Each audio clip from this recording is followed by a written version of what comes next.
नमो नारायण महाराज जी, जय श्री कृष्ण। जय श्री कृष्ण। हरिओम हरिओम, जय श्री कृष्ण, जय श्री कृष्ण। ओम नमो नारायण स्वामी जी। हरिओम हरिओम। एक है पानी क्या भर दिया? अच्छा वो, अच्छा हाँ, अच्छे से भर दिया जी। ओम नारायण। स्कूल अच्छा अच्छा अच्छा, अभी कुछ स्मूथ नहीं हुआ।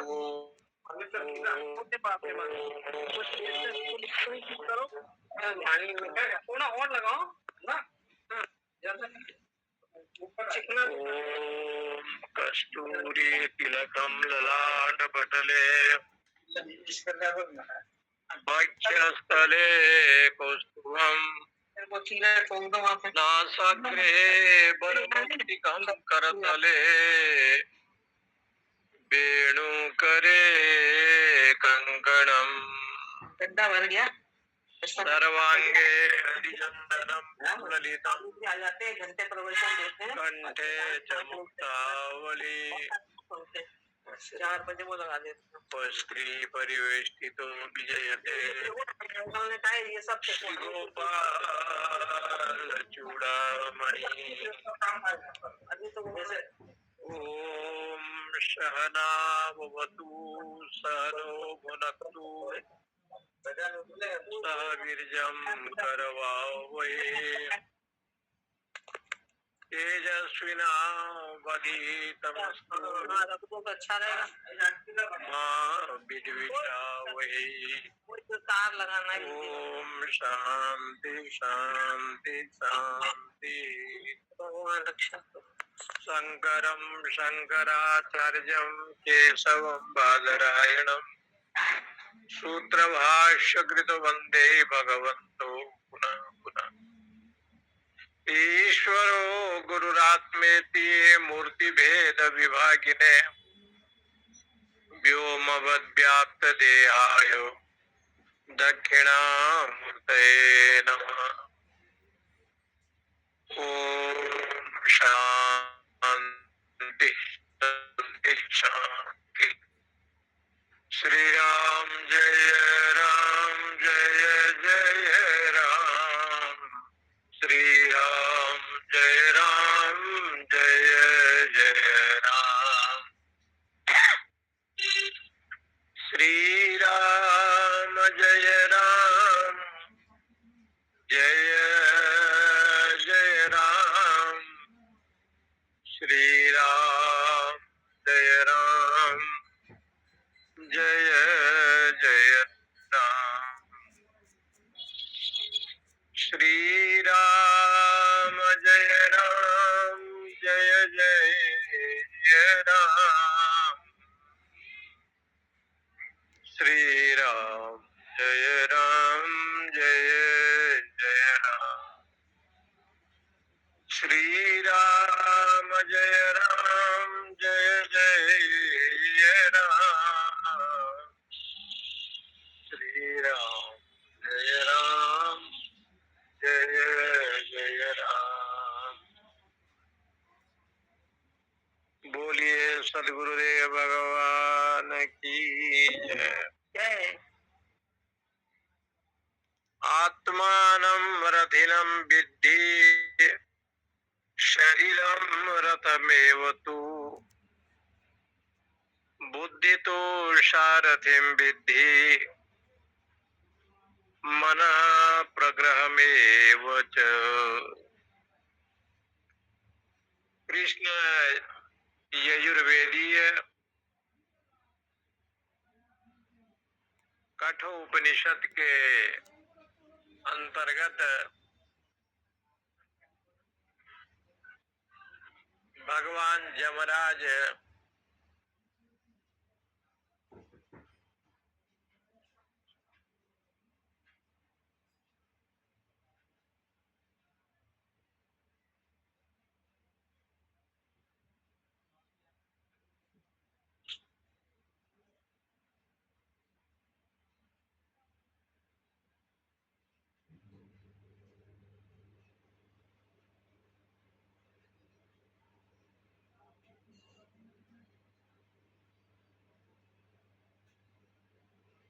नचिकेता जी को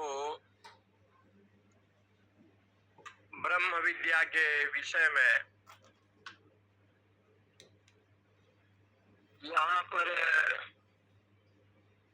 इस मंत्र जो तीसरा मंत्र है,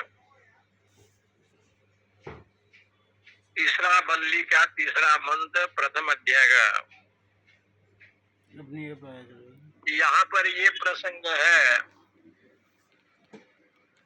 कि पहले एक अधिकारी का लक्षण यमाचार्य ने कहा था कि ना विरतो दुष्चरिता, ना शांतो न समाहितः, ना शांत मानसो वापी प्रज्ञानेन माप्नुयात्।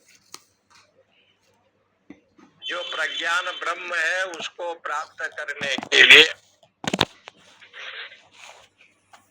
क्योंकि ब्रह्म का लक्षण जहाँ भी पुराण शास्त्र इत्यादि में आया है, निजम निर्गुणम निर्विकल्पम निरीहम चिदाकाशम आकाश भासम भजेहम। रामचरितमानस में भी जो शिव तत्व है, ब्रह्म तत्व है, वहां पर भी तो ये प्रसंग है निजम निर्गुणम। आप अपने निर्गुण स्वरूप में हमेशा स्थित रहते हैं। ओंकार में आप हमेशा यानी अपना स्वरूप में आप स्थित हैं। निर्विकल्पम, आप में कोई कल्पना नहीं। वेदांत में दो शब्द का प्रयोग विशेष करके ज्यादा होता है, एक उपाधि और एक निरुपाधि। उपाधि का मतलब होता है कि जैसे शरीर को निमित्त मान करके ये शरीर किसी का दादा है, किसी का मामा है, किसी का नाना है, ये सब उपाधि है।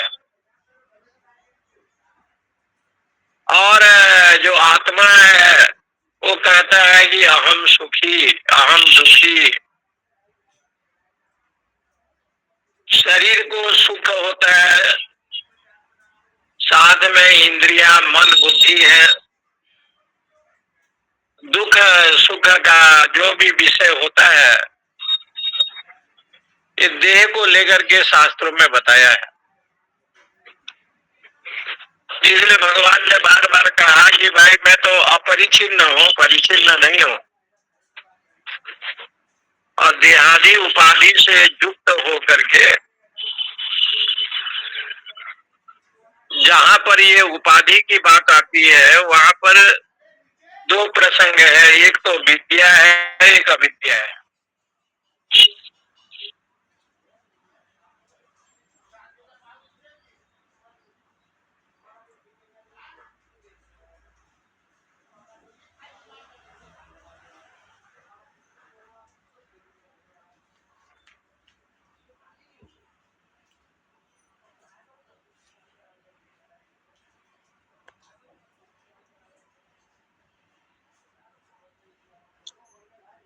तो विद्या और अविद्या दोनों को लिया।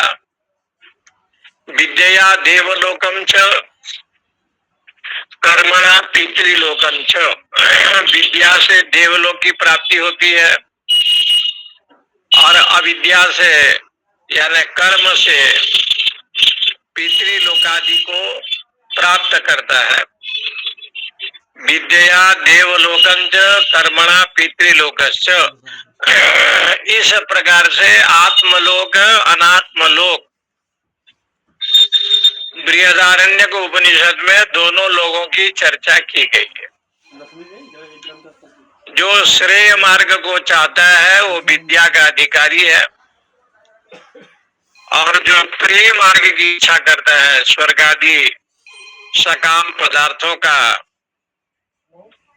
वो अविद्या का अधिकारी बताया। तो यहाँ जो उपाधि को लेकर के जो ये मेरा देह है, मैं दुखी हूँ, मैं सुखी हूँ, मैं पापी हूँ, मैं पुण्यात्मा हूँ, ऐसे जीव में जो परिच्छिन्न भाव आ जाता है, क्योंकि कठोपनिषद में पहले बताया था कि दूरम एते विपरीते विसूचि, ये विद्या और अविद्या दोनों है, लेकिन दोनों दूर हैं। विद्या का कार्य अलग है, अविद्या का कार्य अलग है। अध्यात्म विद्या यदि हो जाए तो आवरण भंग करना उसका कार्य है, और अविद्या यदि आ जावे तो जो भी कर्म होता है ना, उसके फल का भोक्ता ये जीव होता है, और उसमें ये आरोप होता है कि अहम दुखी अहम सुखी। इसलिए भगवान ने गीता जी में कहा, नादते कस्यचित् पापम न चैवं सुकृतम विभु अज्ञानेन वृतम ज्ञानम तेन मुह्यन्ति। इसलिए इस बात को सिद्ध करने के लिए यहाँ पर भगवान भाष्यकार जी ने एक शब्द की व्याख्या की, तत्र यह उपाधिकृत संसारी विद्या अविद्यो अधिकृत। उपाधि से युक्त है, इसे उसको संसारी कहते हैं। संसारम अस्या अस्ति इति संसारी। संसारी का लक्षण है संसार जिसमें है, और संसार जिसका है उसी को कहते हैं संसारी। जैसे ज्ञानम अस्या अस्ति इति ज्ञानी, ज्ञान जिसमें है और जो ज्ञान वाला है उसको कहते हैं ज्ञानी। इसी प्रकार से विद्यायाम अस्या अस्ति इति विद्यार्थी, विद्या जिसमें है और जो विद्या को अध्ययन करता है वो विद्यार्थी। तो संसारी शब्द इसलिए कहा गया कि जीव में कर्ता और भोक्तापन आ जाए तो उसी का नाम संसार है। कर्तृत्व भोक्तित्व लक्षणम संसार। कल मैंने आपको बताया था कि कर्तापना आवे भोक्तापना आवे, उससे युक्त हो जावे तो वही संसार है। कर्तृत्व भोक्तित्व लक्षण संसार। इसलिए संसारी पुराण के अनुसार सबसे बड़े संसारी तो भगवान कृष्ण है। कृष्ण से बड़ा संसारी संसार में कोई है ही नहीं। 16,108 रानियां, उनके पुत्र, एक एक रानी से 10-10 पुत्र हुए, और द्वारका में विशाल परिवार भगवान का। इधर वृंदावन गोकुल में नंद गोपाल जी हैं, ग्वाल बाल सखा है। तो महायोगेश्वर भगवान की तो जो परिवार था वो बहुत विशाल था। इसलिए श्रीमद् भागवत जी में उद्धव जी ने पूछा कि सबसे बड़ा संसारी कौन है। भगवान ने कहा है कि उद्धव जी सबसे बड़ा संसारी तो हम हैं, लेकिन इतना बड़ा संसारी होने के बावजूद भी संसार उसी का नाम है जिसमें कर्तापना और भोक्तापना हो। कर्तृत्व भोक्तित्व लक्षण जिसमें हो उसी को संसार कहते हैं। लेकिन भगवान इतने बड़े संसारी होने पर भी उन्होंने भगवत गीता में अर्जुन को कहा कि देखो, जैसे भागवत में और पुराणों में कथा आती है कि कृष्ण भगवान को गोपिकाओं ने पूछा कि आपके सदगुरु कौन है। उस समय चातुर्मास करने के लिए गोकुल में ब्रह्मर्षि दुर्वासा जी आए थे। जमुना जी बढ़ी हुई थी। भगवान ने कहा कि हमारे गुरुदेव तो दुर्वासा जी हैं। दर्शन करने के लिए गोकुलवासी जब गए, गोपिकाओं ने कहा कि भाई महापुरुष के पास जाना है तो कुछ न कुछ ले जाओ। पत्रम पुष्पम फलम तोयम यो में भक्त्या प्रयच्छति। तो जो भी उनके यहाँ था, दूध दही छाछ, वो सब लेकर के गए। कहते हैं कि जमुना माता जी जो है ना बढ़ी हुई थी। 1,03,000 के आसपास होगा। गोपिकाओं ने भगवान से कहा कि इस समय तो जमुना बहुत बड़ी है और हम जावे तो कैसे जावे। तो उन्होंने कहा, भगवान ने कहा कि जमुना जी से ये बोलो कि श्री कृष्ण यदि बाल ब्रह्मचारी हैं तो आप हमें रास्ता प्रदान करो। जमुना जी ने रास्ता दे दिया। जाते जाते महर्षि जी के यहाँ, दुर्वासा जी के यहाँ पधारे। दुर्वासा महाराज ने स्वागत किया। जो भी गोकुल बरसाने से जो भी गया था बड़े आनंद से सब लिया प्रसाद के रूप में। और शाम की बेला जब होने लगा तो गोपियों ने कहा कि भगवान आप हमारे गुरुजी हैं, आपका दर्शन करने के लिए आए। यमुना जी बढ़ी हुई है, हमको जाना है गोकुल, आशीर्वाद दो, कृपा करो। ब्रह्मर्षि दुर्वासा जी ने कहा कि गोपिकाएं, सूर्य पुत्री से ये कहना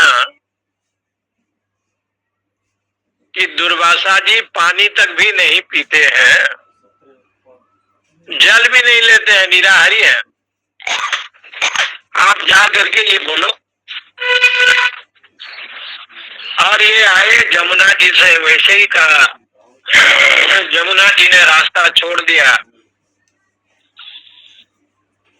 जो गोकुल के ब्रजमंडल के ये गोपिकाएं रही, उनको बड़ा आश्चर्य हुआ। भगवान से प्रश्न पूछा कि महाराज आपके पास तो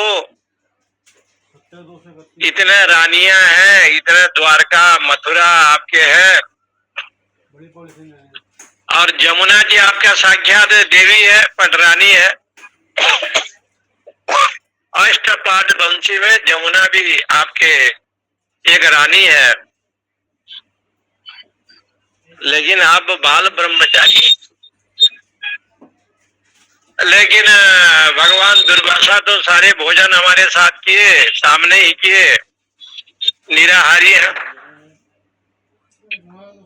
तो भगवान ने कहा कि जो संसारी पना है ना, उपाधिकृत है। उपाधि को लेकर के संसार के आभास होता है। वो उपाधि क्या है? अहम कर्ता, अहम भोक्ता, अहम ज्ञानी, अहम अज्ञानी, अहम दुखी, अहम सुखी। इसलिए भगवान ने कहा कि देखो, मेरे पास सब होने पर भी मैं अखंड ब्रह्मचारी हूँ, और हमारे गुरुजी सब भोजन प्रसाद लिए तब भी निराहारी है। न मैं कर्माणि लिप्पन्ति न मैं कर्म फले स्पृहा इति माम यो भी जानाति कर्म भिर्न सबध्यते। एवं ज्ञात्वा कृतं कर्म पूर्वेरपि मुमुक्षुभिः कुरु कर्मेव तस्मात् त्वं पूर्वे ही पूर्वतर कृतम्। कर्म जो है ना हमको बंधन में नहीं बांधते। बोले क्यों? कर्म फल की इच्छा नहीं है, कर्म मैं करता हूं, लेकिन कर्म फल में स्पृहा नहीं है।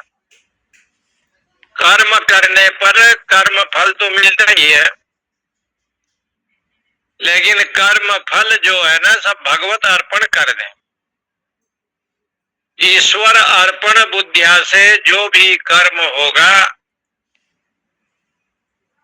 वो कर्म जो है ना भगवान के चरणों में जब चला गया तो भगवान आपको जानते हैं, जय विधिनाथ होई हित मोरा करहु सो वेगी दास में तोरा। जैसे कल्याण होगा परमात्मा करता है, वो जानता है, वो सर्वज्ञ है।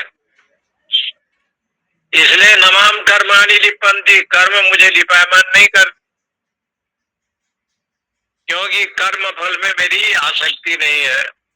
इति माम यू भी जानाति, इस प्रकार से असंग भाव से जो रहता है वो संसार के कर्म बंधन में नहीं होता। इसलिए यहाँ विद्या और अविद्या, विद्या के अधिकारी को भी बताया नचिकेत सम्मन्य, और अविद्या जो विषय है उसका भी बात है उपनिषद में कहा। प्रेम मार्ग को चुनने वाला सकामी लोग अविद्या के अधिकारी माने गए और श्रेय को चुनने वाले विद्या के अधिकारी माने गए। उस उपाधि को लेकर के जो विषय बना, मैं दुखी सुखी इत्यादि, तो कहा कि भगवान में कोई उपाधि नहीं है, ब्रह्म में कोई उपाधि नहीं है, निरुपाधिक है। उसी को इस मंत्र के द्वारा सिद्ध करते हैं। आत्मानम रथिनम विद्धि शरीरम रथमेव तु बुद्धिम तु सारथिम विद्धि मनः प्रग्रहम एव च। आत्मानम रथिनम विद्धि, शरीरम रथम एव तु बुद्धिम तु सारथिम विद्धि मनः प्रग्रहम एव च। इनका कहना है कि आत्मा को रथी समझे और शरीर को रथ माने, बुद्धि को सारथी समझे, मन प्रग्रहम, मन को लगाम समझे। यहाँ पर यह सिद्ध किया जो आत्मा है, वहां बताया गया है उपनिषदों में कि एक पेड़ में, एक वृक्ष में दो पक्षी रहते हैं। फल का जो भोक्ता है वो जीवात्मा है, और फल को जो ग्रहण नहीं करता वो परमात्मा है। द्वा सुपर्णा सऊजा सखायाम समान वृक्षम परिशस्व जाते तयोरन्यम पिपलम स्वादवत्ति नस्नन नन्यो अभिजा कसीति। यहाँ जो आत्मा शब्द से ग्रहण किया है वो है कर्म फल की भोक्ता।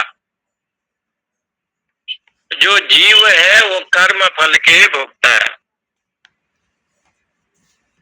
आत्मा शब्द से यदि आप जीव शब्द लगाते हैं तो जीवात्मा बन गया। जीवात्मा का अर्थ हो गया जीने खाने पीने की जो इच्छा करता है। ऐसा जो अंतःकरण से युक्त जो चैतन्य है, इसी को वेदांत में जीव कहते हैं। जीवति इच्छति इति जीव, जीवश्चासो आत्मा इति जीवात्मा। और जो आत्मा है वो आत्मा शब्द का प्रयोग इस रूप में किया गया कि वो कर्म फल के वो भोक्ता है। तम आत्मानम ऋतवम संसारिणम रथिनम रथस्य अस्मिन विद्धि जानी। शंकराचार्य भगवान ने इतना ही लिखा, जो भी कर्म होते हैं उसका जो फल, सुख दुख जो भी फल होता है उसका भोक्ता ये जीव है। इसलिए जीवात्मा को यहाँ आत्मा कहा गया है। और ऐसे जो आत्मा है उसके विषय में ये कहते हैं, उसको मान लो रथम अस्यास्ति इति रथिना। रथिन शब्द का प्रयोग होता है संस्कृत में, रथम अस्या अस्ति इति रथिना। दंडम अस्या अस्ति इति दंडीना। दंड जो धारण करता है, दंड जिसमें है उसको दंडी कहते हैं। रथम अस्या अस्ति, रथ जिसका है, जो रथ में बैठा है उसको रथी कहते हैं। इसलिए रथी का वो प्रयोग आता है, रावण रथी बिरथी रघुवीरा देखी विभीषण भयउ अधीरा नाथ न रथ नहीं तन पद त्राना कही विधि जीतव वीर बलवाना। विभीषण के मन में संशय हुआ कि राम तो पैदल में है और ये रावण रथी है, तो रथी का प्रयोग है जो रथ के ऊपर बैठा है। सुन तो ले मेरी बात। तो कहा आत्मानम रथिनम विद्धि, इसको रथ ही समझे, क्योंकि ये रथिन शब्द का अर्थ होता है रथ वाला, जिनके सहारे ये रथ चलते हैं। ये जो प्राण तत्व है ये आत्मा है। और यहाँ पर उपाधि क्या है, इंद्रियां मन बुद्धि, ये उपाधि से युक्त है। जैसे कथा आती है, आप लोग सब जानते हैं कि 4 अंधे थे और अंधों ने एक हाथी को देखा। उस गजराज के सूंड को एक अंधे ने स्पर्श किया, कहा ये तो वज्र से भी बड़ा कठिन है, लोहा जैसे है। पैर को देखा तो कहा ये भयंकर वृक्ष है। पेट को देखा तो उसने एक अन्य कल्पना की, ये तो बहुत बड़ा एक बर्तन जैसे है। चारों अंधे थे, आंख नहीं था। हाथी जैसे कि तैसे खड़ा है, उसका 2 पैर जैसे भगवान ने दिया है वैसे वो खड़ा है, सूंड है, गजराज है। लेकिन हाथी को देख करके विविध कल्पना इन लोगों ने किया। एक ने कहा कि ऐसे कल्पना ये लोग क्यों कर रहे हैं, बोले आंख नहीं है, प्रज्ञा जो चक्षु होता है वो चक्षु नहीं है, आंख नहीं है। और अंधे होने के कारण से विविध कल्पना। तो वेदांत में यही कहा गया है,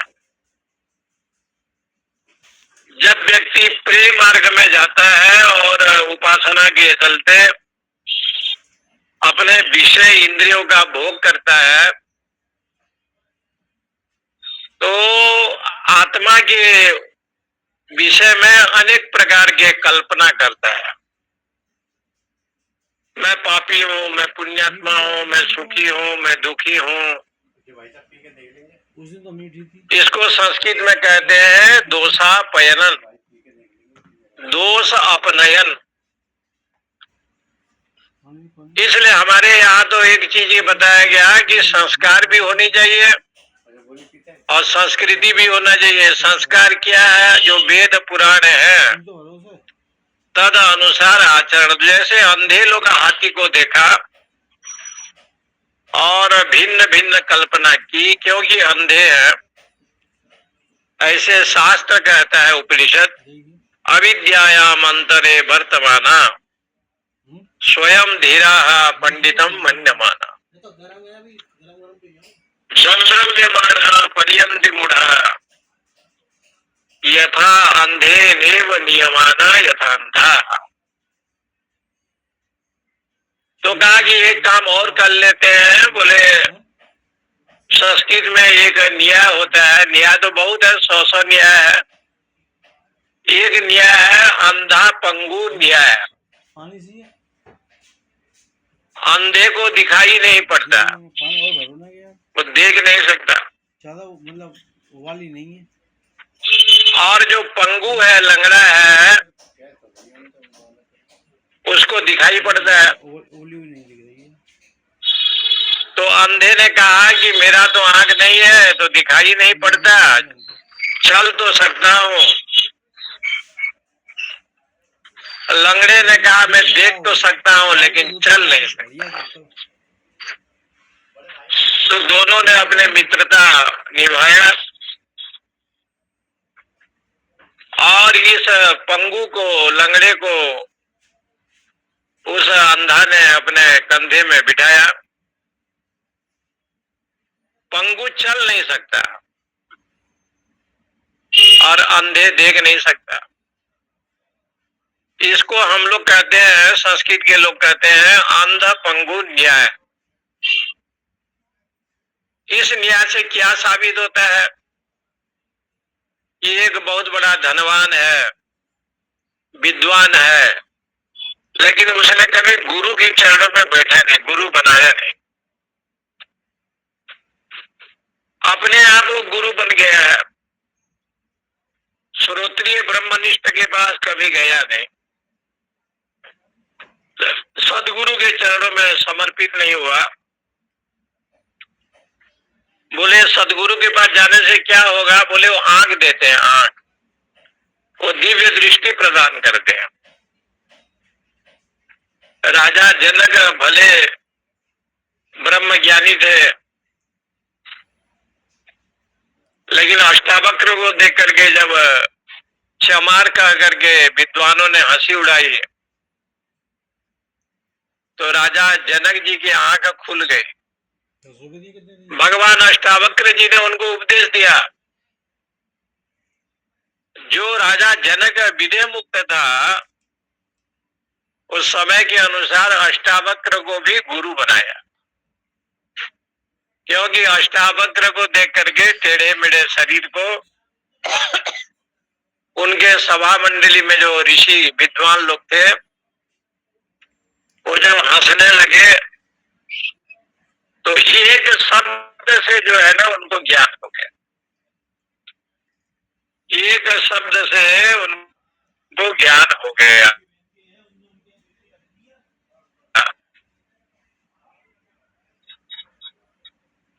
इसलिए अष्टावक्र जी को राजा जनक ने गुरु लोग इसलिए बनाते हैं, गुरु दिव्य दृष्टि देते हैं, ज्ञान दृष्टि देते हैं, इसलिए ये गुरु बनाया जाता है। तो गुरु के चरणों में जब तक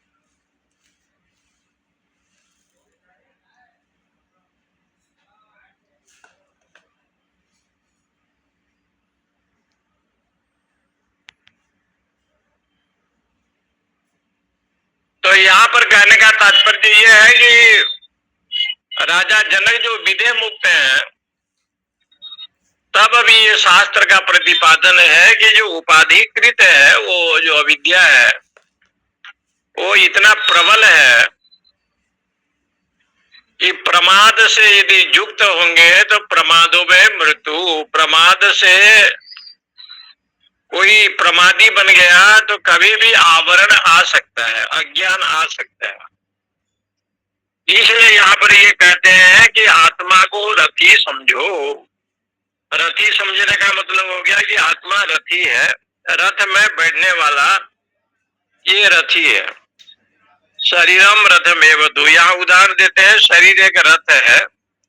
शरीर को रथ क्यों कहा? जैसे रथ में पहिया होते हैं, उपकरण होते हैं। शरीरम रथमेव तु रथबद्ध हृदय स्थानीय इंद्रिये आकृष्यमाणत्वा शरीरस्य। इसमें रथ है और इसमें इंद्रिय रहते हैं, जैसे मन है, बुद्धि है, अहंकार है, ये शरीर का विषय बताया गया है।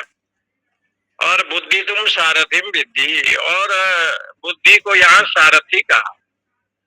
मन प्रग्रह में, ये उदाहरण बहुत अति उत्तम उदाहरण है और प्रसिद्ध है। मान लो जीवात्मा या रथी है। रथी शब्द से ये सिद्ध करते हैं कि कर्ता भोक्ता वाला ये जीव है, और शरीर को रथ बताया।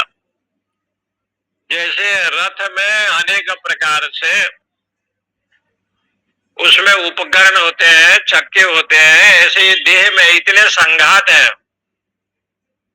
कि भगवत गीता के 13वां अध्याय में क्षेत्र क्षेत्रज्ञ विभाग में तो यही वर्णन किया कि इदम शरीरम कुंतेयम क्षेत्रम इत्य विधीयते क्षेत्रज्ञम चापिमां विद्धि सर्व क्षेत्रेषु भारत। ये शरीर जो है रथ है, और इस रथ का जो मालिक है वो रथी है। इसलिए महाभारत काल में दो सारथी रहे। एक भगवान कृष्ण अर्जुन का सारथी थे, और एक कर्ण का सारथी शल्य महाराजा था। दोनों सारथी में बड़े अंतर था।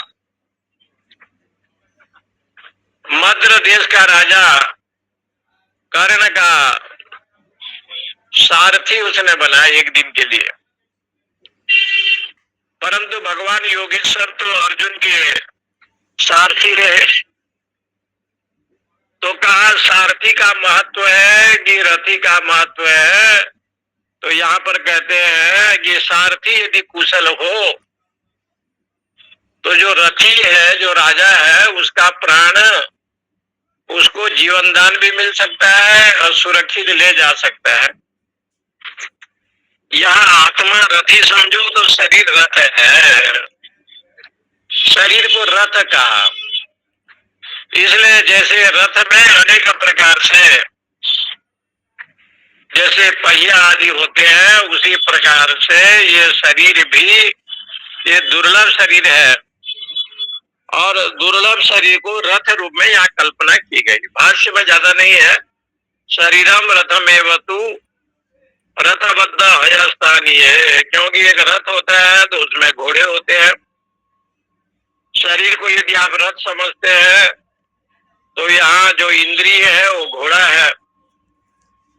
जैसे घोड़े को लोग खींचते हैं, चलाते हैं, इंद्रिय आकृष्यमाणत्वात् शरीरस्य। बोले उसमें जो सारथी है वो बुद्धिमान होना चाहिए। तो यहाँ कहते हैं कि बुद्धि को सारथी समझो। तो बुद्धि शब्द का अर्थ होता है सर्व व्यवहार हेतु गुणो ज्ञानम बुद्धि। संपूर्ण जो व्यवहार का जो विषय बनता है वो बुद्धि। बुद्धि में एक धर्म होता है, उसका अर्थ है निश्चयात्मिका। जो निश्चय भाव में प्राप्त हो, जिसमें निश्चय बना हो, उसको बुद्धि कहते हैं। लेकिन हमारे यहाँ बुद्धि की विषय जब वर्णन किया, आत्मबुद्धि प्रसादजम ऐसे लिखा। आत्म तत्व को देने वाला जो बुद्धि, ऐसे बुद्धि होना चाहिए। युक्त आहार विहार से युक्त चेष्टस्य कर्मसु युक्त स्वप्नावबोधस्य योगो भवति दुःखः।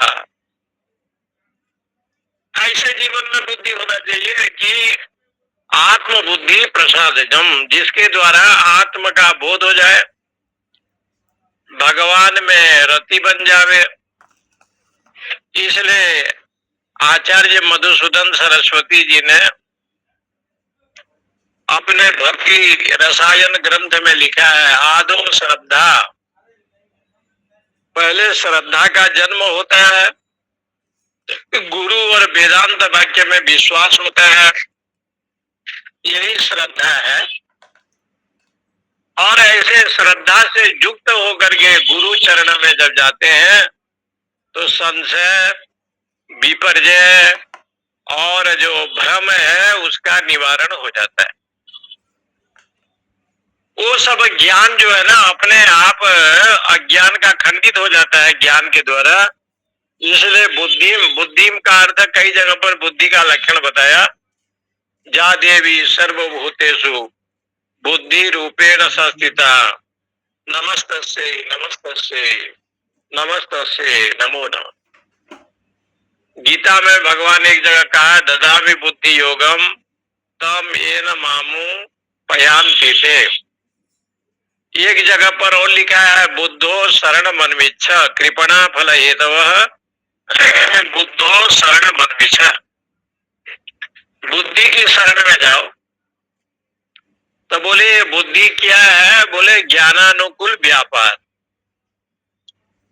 जो ज्ञान अनुकूल व्यापार है इसी को ही बुद्धि कहते हैं। बुद्धि जो बना है ना, संस्कृत में बुध अवगमने धातु है, बुध अवगमने। स्त्रीलिंग की विभक्त्या में प्रथमांत विभक्ति है बुद्धि, बुद्धि, बुद्धय। इसका मतलब होता है बोधानुकूल जो व्यापार, उस व्यापार को बुद्धि शब्द से कहते हैं। यहाँ बुद्धि क्या है तो ये शब्द भी प्रयोग आया। बुद्धि तो सभी के पास है, लेकिन वैराग्यहीन बुद्धि नहीं चाहिए, संस्कारहीन बुद्धि नहीं चाहिए। बुद्धि तो सभी के पास था। 10 लोग नदी को पार किया और नदी पार करने के बाद जब सब लोग गए तो गिनने का प्रारंभ हुआ। सब लोगों ने गणित करके जब गिनना प्रारंभ किया तो बुद्धि तो सभी के पास था, नदी भी पार हो गए। लेकिन उन्होंने सबने कहा नवमा त्वमसि, न हो। एक ने पूछा कि तुम भी गणित लगाओ। सबने गिनना प्रारंभ किया। गिनते गिनते सब लोगों ने यही कहा, दशमा नास्ति नवमा त्वमसि। 10 लोग जो थे ना, एक लोग नहीं है। बुद्धि तो भगवान ने सबको दिया था। सब लोग ने गणित प्रारंभ किया, लेकिन बाद में किसी संत महापुरुष की कृपा हो गई। जब वो आए तो उन्होंने कहा कि गिनती का काम हम करते हैं। और जब गिनना प्रारंभ किया तो उन्होंने कहा दशमा त्वमसि, तू ही 10 है। उन्होंने सोचा कि हम तो 9 थे। बोले तुम्हारा बुद्धि का विषय है। जो बुद्धि का विषय होता है, तो इसलिए कभी कभी बुद्धि शब्द का प्रयोग जो है, नास्ति बुद्धि अयुक्तस्य, गीता जी में आया, अयुक्त व्यक्ति के पास बुद्धि नहीं होता। और बुद्धि में भी 2 लक्षण बताया, एक सद्बुद्धि, असद्बुद्धि। संस्कारवान जो विषय होता है वो सद्बुद्धि है, और असंस्कारीवान जो विषय होता है वो असद्बुद्धि है। इसलिए बार बार शास्त्रों में इस बात को उठाया ना। आप रामचरितमानस पढ़ेंगे तो आप सब आपको मिलेगा। रावण की मृत्यु हो गई, विभीषण जो है लंका के राजा बने, अयोध्या में भगवान पधारे। लेकिन रावण की मृत्यु के बाद शूर्पणखा कहाँ चली गई, वो कहाँ रहने लगी? अब रामायण में ढूंढेंगे तो शायद मिल जाए तो मिल जाए। बाद में शूर्पणखा का उल्लेख नहीं किया। शूर्पणखा का उल्लेख तब तक था जब तक रावण का वध नहीं हुआ।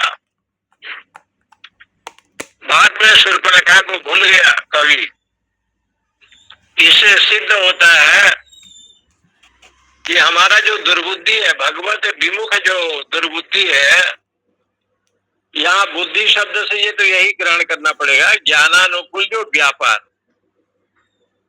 बोधानुकूल जो व्यापार,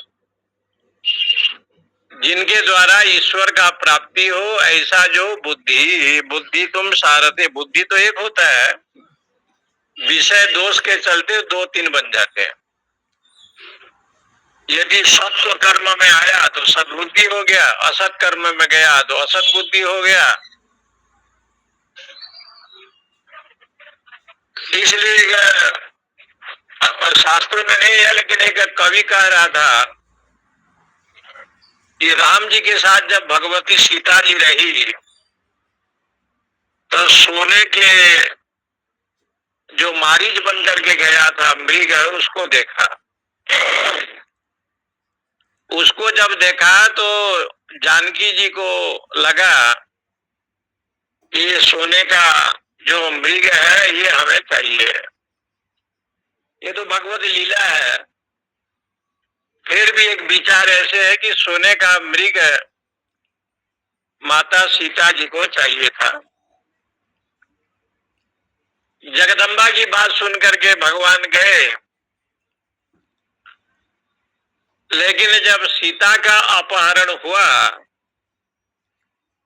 तो सीता जी कहाँ चली गई? बोले कि सुवर्णमयी लंका,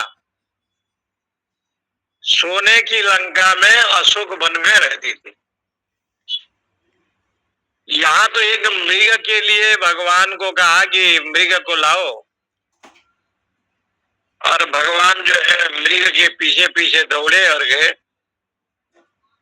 लेकिन वहां तो सोने की लंका में माता जी रहती थी, वहां किसी मृग को उन्होंने नहीं कहा कि ये चाहिए वो चाहिए। वहां जगदम्बा रहने पर भी सोने की लंका में, यहाँ वन में तो सोने का मृग चाहिए था, लेकिन लंका में रह करके सीता जी को राम चाहिए था। केवल राम का ही स्मरण करती थी, सोने की मृग को छोड़ दिया। और वो भी अशोक वाटिका में, लंका के यहाँ। इससे सिद्ध होता है व्यक्ति जब भोग में जाता है, विलास में जाता है, इसलिए भर्तरी जी ने बार बार ये शब्द को बताया, भोगा न भोक्ता भयमेव भोक्ता, तपो न तपता भयमेव तपता। मैं भोग भोगने के लिए 100 साल लिया, लेकिन भोग ने मुझे भोग दिया। इससे सिद्ध होता है कि बुद्धि को आप सारथी और ऐसे सारथी बनाओ जो शास्त्रीय अनुकूल सारथी, और मन को लगाम के रूप में यहाँ बताया है। इसलिए यहाँ पर लिखते हैं कि बुद्धि तो अध्यवसाय लक्षणाम सारथी विद्धि। इसका मतलब क्या हो गया? बुद्धि नेतृत्व प्रधानत्व शरीर से। अध्यवसाय जो लक्षण है उसको बुद्धि कहते हैं, निश्चय। और निश्चय क्या है? आप भगवान के हैं, भगवान आपके हैं। आप परमात्मा के हैं, आप जीव नहीं है, आप ब्रह्म हैं। वेदांत में उस ब्रह्म की चर्चा लाखों लाखों विषय को लेकर के बताया है, और एक ब्रह्म की चर्चा संपूर्ण ग्रंथों में आया है। एक ही परमात्मा की चर्चा आई।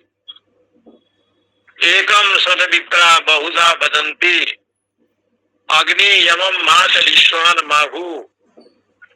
एक ही ब्रह्म है। इसलिए बुद्धि में ऐसी निश्चय वृत्ति बन जाए, मन प्रग्रह में वच, यहाँ मन को लगाम कहा है। इंद्रियाणि हयानाहुर विषयास्तेषु गोचरान आत्म इंद्रिय मनोयुक्तम भोक्ते त्राहु मनीषिणा। इंद्रियाणि हयान आहु विषयान तेषु गोचरान आत्म इंद्रिय मनोयुक्तम भोक्ते भोक्ता इत्याहुर मनीषिण।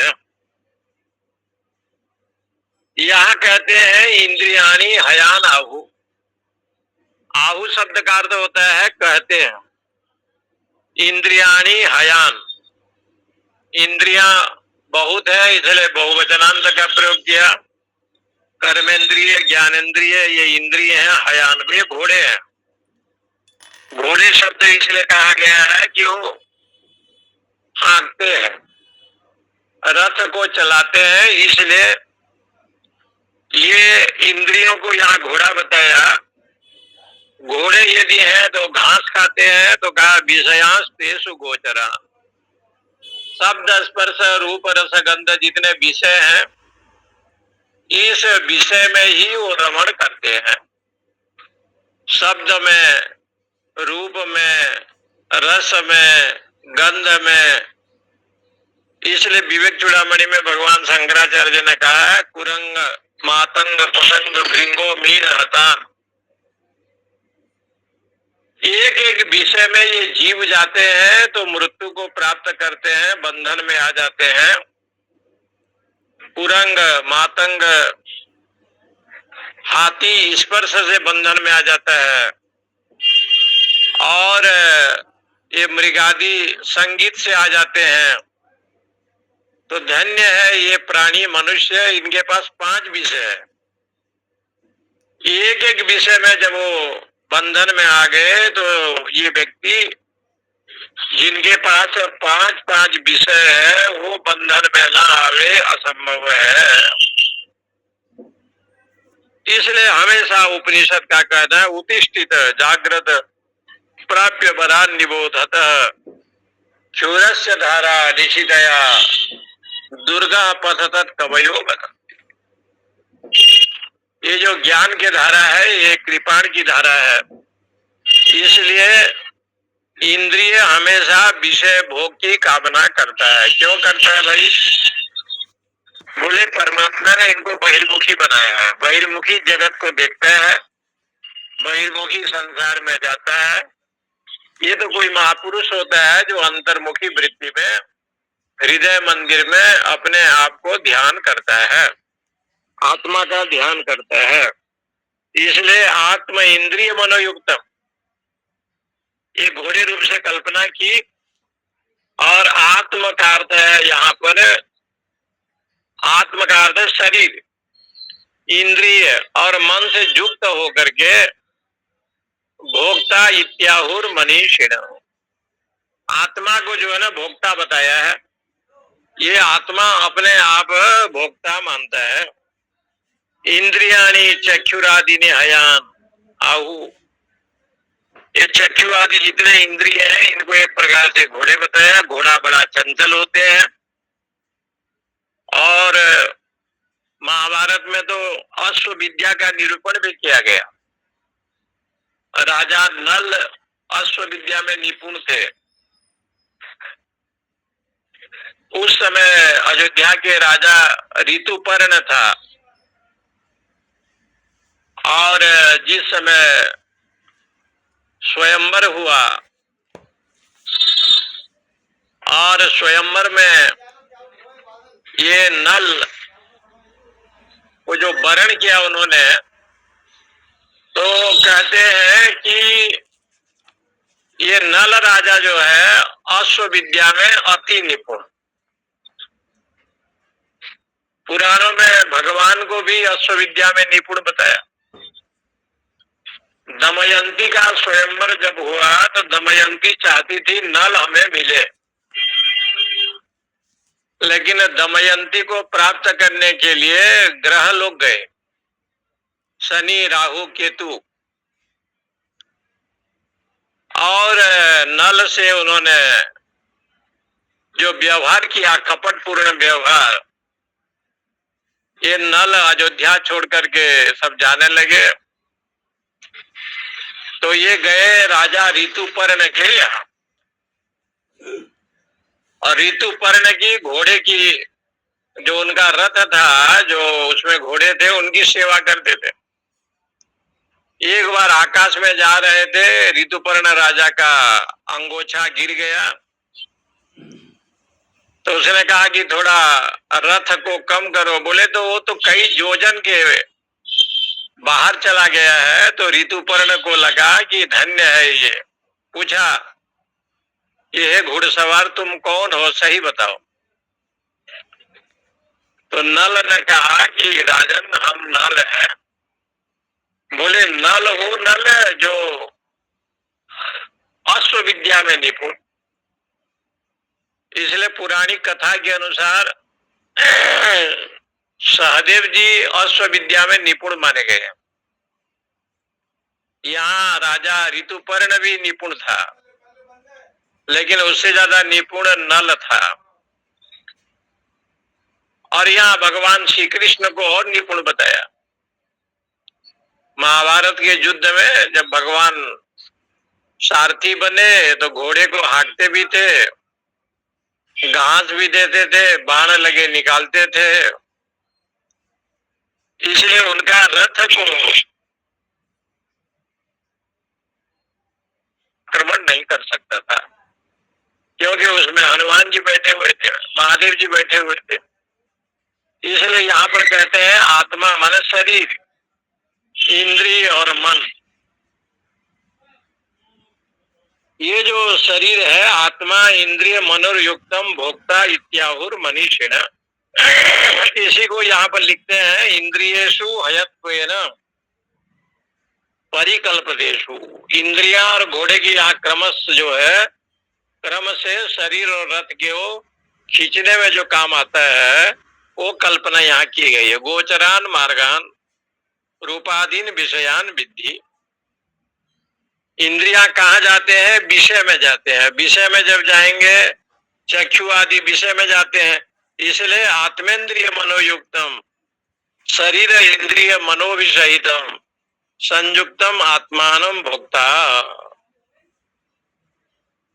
जी कहते हैं कि शरीर इंद्रिय और मन को लेकर के ये आत्मा अपने को भोक्ता मानता है। भोक्ता इति संसारी इत्याहुर मनीषिणो विवेक है ना, इसलिए वो अपने को भोक्ता मानता है। उसके ऊपर ये उदाहरण है, ध्यायति एव लेलायति इवो। बृहदारण्य को उपनिषद में कहा, ध्यान करते हुए अथवा लीला करते हुए ऐसा जो आत्मा, उस आत्मा के विषय में ये कहते हैं इंद्रियाणि हयानहुर विषयास्तेषु गोचरान आत्मेन्द्रिय मनोयुक्तम भोक्ता इत्याहुर मनीषिण। बुद्धिमान लोग आत्मा को भोक्ता क्यों बताया?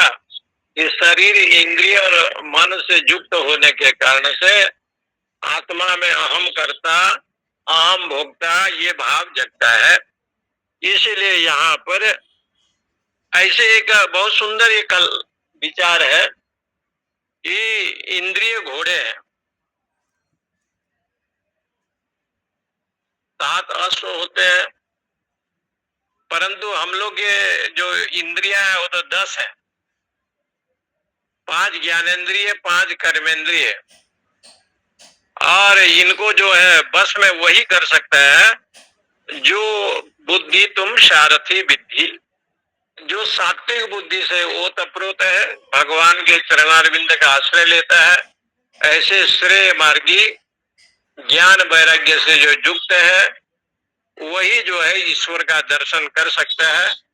ऐसे इस मंत्र में बताया, ओम पूर्णमद पूर्णमिदं पूर्णात् पूर्णमुदच्यते पूर्णस्य पूर्णमादाय पूर्णमेवावशिष्यते।